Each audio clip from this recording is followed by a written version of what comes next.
பத்திரிகை நண்பர்கள் அனைவருக்கும் வணக்கம். என் பேர் சந்தோஷ்னி. நான் இதில் வந்து சந்தோஷ்னி இதில் ஒரு திருநங்கை ரோல் பண்ணியிருக்கேன்.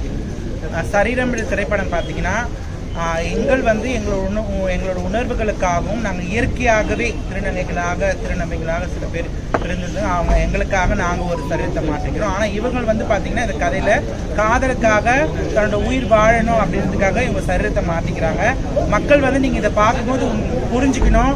ஏன்னா கதைகள் நான் பார்க்கும்போது எங்களுக்கு நிறைய வந்து எங்களோட உணர்வுபூர்வமான விஷயங்கள் ரொம்பவே நல்லா இருந்தது. அது மட்டும் பார்த்தீங்கன்னா அநேக தமிழ் சினிமாங்கள் நீங்கள் வந்து பார்த்தீங்கன்னா 80லேருந்து வருகிற தமிழ் சினிமாங்கள் அநேக சினிமாங்களில், அதாவது பார்த்தீங்கன்னா நார்த் இந்தியன் ஸ்டைலில் எந்த விதமான சினிமாங்களில் பார்த்தீங்கன்னா திருநங்கைகளை வந்து ஒரு கேலியாகவும் ஒரு கிண்டல் ஒரு கேலி விதமாக தான் ஒரு கேலி பேசுகிறவரும் கிண்டல் விதமாக திருநங்கைகளை எடுத்துகிட்டு வந்திருக்காங்க. ஆனால் நம்ம சரீரம் படத்தில் நம்ம ஜிவி பெருமாள் சார் திருநங்கைகளுக்கு அப்படிப்பட்ட இது இல்லாமல் திருநங்கைகள் எல்லாருமே வந்து எல்லாருமே அவங்களும் ஒரு சமம் தான். அவங்களும் வந்து சமுதாயத்தில் நல்ல ஒரு முன்மையில் வரவங்க. ஏன்னா அந்த ஜட்ஜு வந்து பேசும்போது அந்த சீன்லாம் நீங்கள் பார்த்தீங்கன்னா கடைசி சீனில் அந்த டைலாக்லாம் வந்து நல்லாவே இருக்குது.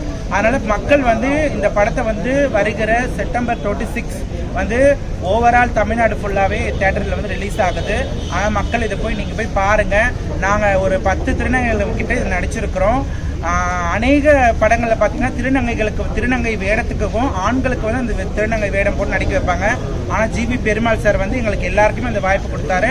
அதனால் பெருமாள் சாருக்கு நாங்கள் தேங்க்ஸ் பண்ணிக்கிறோம். இந்த படம் வந்து மென்மேலும் வந்து வளரணும். இந்த படம் வந்து உண்மையான இந்த கதை பார்த்தீங்கன்னா நல்ல ஒரு விருதுக்கான ஒரு கதை தான் இது. அதனால் மக்களாக நீங்கள் நல்ல இந்த படத்தை புரிஞ்சுக்கோங்க. இயற்கையாகவே நாங்கள் திருநங்கைகளாக மாறிக்கிறோம். ஆனால் அவங்க வந்து காதலுக்காக தன்னோட சரீரத்தை மாற்றிக்கிட்டு அதுக்கப்புறமா தன்னோட பழைய வாழ்க்கையை அவங்க தொடர்றாங்க.